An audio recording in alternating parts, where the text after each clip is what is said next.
Buenos días, Licen. Buenos días, compañeros. El día de hoy nosotros les vamos a presentar sobre los grupos alquílicos.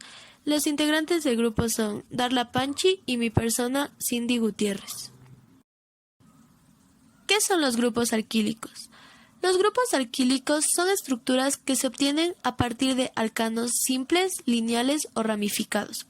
Es decir, se separa un átomo de hidrógeno de uno de los átomos de carbono, quedando el grupo alquilo correspondiente. Características. Se caracteriza por tener un electrón desapareado, por lo que reaccionan rápidamente para completar el octeto de valencia del átomo donde se localiza. Los grupos de alquilos no se encuentran libres, sino que se localizan unidos a hidrocarburos formando compuestos. Dependiendo de su cantidad de átomos de carbonos, estos podrán ser gases o líquidos. Son insolubles en agua, pero solubles en éter, cloroformo o benceno. Son menos densos que el agua, presentan polaridad molecular debido a un enlace doble. Tienen una mayor acidez frente a los alcanos, fruto de la polaridad del enlace. Su punto de ebullición y de fusión no varía respecto a los alcanos. ¿Cómo se forman los grupos alquílicos?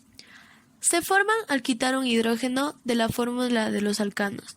No es que pierda en sí un electrón, sino que debe de quedar un electrón libre para formar un nuevo enlace y así dar origen a una nueva molécula.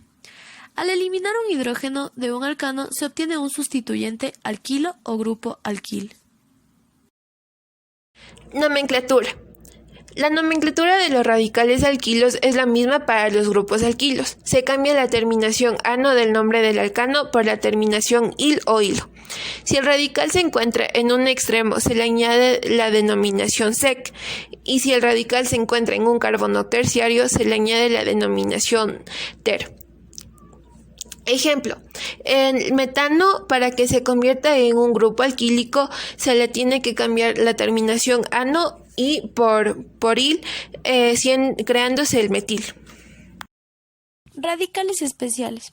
Son aquellos que tienen ramificaciones, pueden ser atómicos o moleculares, encontrándose siempre de una manera inestable. Le confiere un gran poder como reactivo debido a su electrón desapareado. Radicales alquílicos complejos. Iso. Un grupo metilo en el carbono penúltimo del radical. Sec.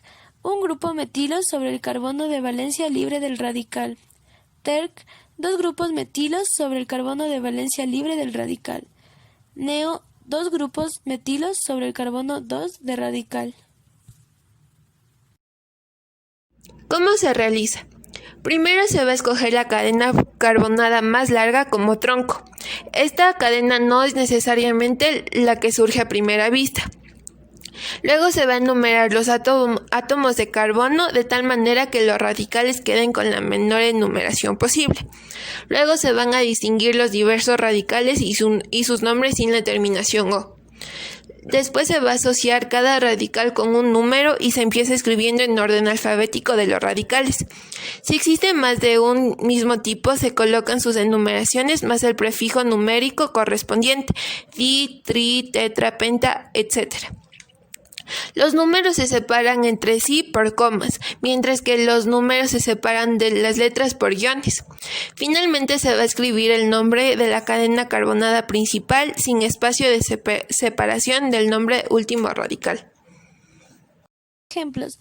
En esta imagen podemos observar un isobutilo, 2-metilpropilo, un sec-butilo, un metilpropilo, un terc-butilo, 1,1 dimetiltetilo, un terc-pentilo, 1,1 dimetilpropilo y por último un neopentilo, 2,2 dimetilpropilo.